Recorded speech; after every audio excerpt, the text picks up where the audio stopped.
Découvrez un extrait exclusif de ce livre audio et profitez d'un essai gratuit sur Audible via le lien dans la description. Chapitre 1. La discipline personnelle, les premiers pas. Puisque vous avez ce livre entre les mains, vous avez une discipline personnelle assez faible, comme la grande majorité des gens. Il est possible qu'à l'heure actuelle, vous ne sachiez pas faire certaines choses que vous aimeriez être capable de faire, comme jouer du violon. En revanche, vous pouvez vous dépasser, renforcer votre discipline personnelle et, enfin, apprendre cette chose que vous souhaitez et parvenir à un nouveau degré de développement. Oui, en fait, la discipline personnelle n'est pas une qualité innée, elle peut se développer. Vous pouvez l'améliorer, tout comme vous pouvez entraîner votre corps. Cela ne se fait pas en quelques jours ou quelques semaines, mais finalement, vous obtenez un progrès significatif. Par quoi commencer ? Avant tout, intéressez-vous à votre préparation psychologique. Sans avoir le bon état d'esprit, la faculté de vous contrôler et de croire sincèrement en vos forces, vous êtes condamné à échouer. Curieusement, c'est précisément la préparation intérieure à changer et à changer de vie. C'est le point faible dans l'éducation de soi. Il n'existe pas de rituel absolument universel susceptible d'aider à améliorer sa personnalité dans la mesure où nous sommes tous trop différents. C'est pour cette raison que l'étape préliminaire du développement de la discipline personnelle consiste à procéder à une analyse méticuleuse et adapter sa conscience et son subconscient.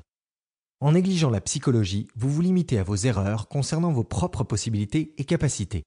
Il en résulte que vos succès se limiteront au niveau que vous vous serez vous-même fixé. En premier lieu, il faut modifier non pas son comportement, mais l'image qu'on a de soi. Comment procéder ? Prenez conscience de vous-même. Vous voulez apprendre à agir comme vous l'estimez nécessaire et non pas comme vous vous sentez à ce moment précis. Une composante essentielle de la discipline personnelle est donc de se connaître soi-même. Vous devez comprendre quel comportement et quels signes reflètent au mieux vos objectifs et vos valeurs. Ce processus exige de faire une analyse de soi et il vaut mieux la faire de manière écrite. Imposez-vous de prendre du temps pour noter sur le papier vos objectifs, vos rêves et vos ambitions. La discipline personnelle dépend de la conscience que vous avez de ce que vous faites et de ce que vous ne faites pas. Réfléchissez-y. Si vous ne comprenez pas que votre comportement est inadmissible pour vous, comment pouvez-vous prendre conscience qu'il faut agir autrement ? Si vous êtes confronté à des difficultés concrètes dans un domaine de la vie, cela signifie probablement que la racine du problème tient au refus de reconnaître la réalité telle qu'elle est. Tant que vous ne comprendrez pas ce qui vous gêne précisément, vous ne pourrez pas définir correctement ce qu'il est possible de faire et de ne pas faire. Vous obtiendrez des succès à court terme dans des petites affaires, et vous commettrez des erreurs graves dans des choses importantes, mais, le plus probablement, vous accuserez des circonstances extérieures et des difficultés, plutôt que de reconnaître que vous auriez dû devenir plus fort. Voilà pourquoi il est si important de comprendre qu'on ne peut pas se passer d'effectuer un travail approfondi sur soi. Déterminez votre niveau de discipline personnelle. Si on ne le sait pas, alors on ne comprend pas comment planifier son travail à l'avenir. Cette affirmation peut sembler simple et évidente, mais c'est très difficile dans la pratique de l'apprécier. L'erreur la plus répandue que font les gens dans leur aspiration à améliorer leur niveau de discipline personnelle, c'est leur incapacité à comprendre et à accepter à sa juste valeur leur situation du moment. Entraîner sa volonté, c'est comme entraîner ses muscles. Pour réussir dans une salle de sport, il faut connaître sa force au moment présent. Sans cela, vous ne pourrez pas sélectionner le bon programme d'exercice et vous risquerez seulement d'imposer une mauvaise charge, trop lourde ou trop légère, à votre organisme. Dans le premier cas, vous ne réussirez pas à faire les premiers pas. Dans le second, les progrès seront trop insignifiants et ne serviront à rien. Ainsi, il faut savoir quel objectif est bon pour vous et lequel est inaccessible.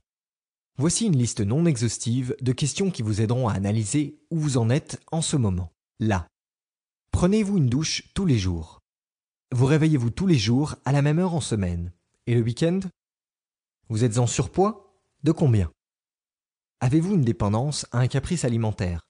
Caféine, nicotine, sucre, qui ne vous plaisent pas, mais dont vous avez du mal à vous débarrasser ? Êtes-vous sûr que vous n'avez pas de nouveaux messages ? L'ordre règne-t-il sur votre bureau ?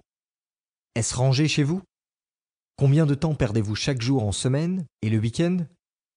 Si vous promettez quelque chose à quelqu'un, quelle est la probabilité que vous tiendrez votre parole ? Le disque dur de votre ordinateur est-il bien ordonné ?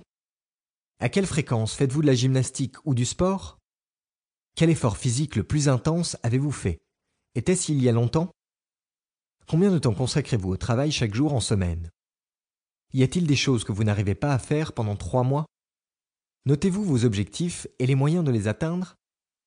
Combien de temps par jour regardez-vous la télévision ou passez-vous sur les réseaux sociaux?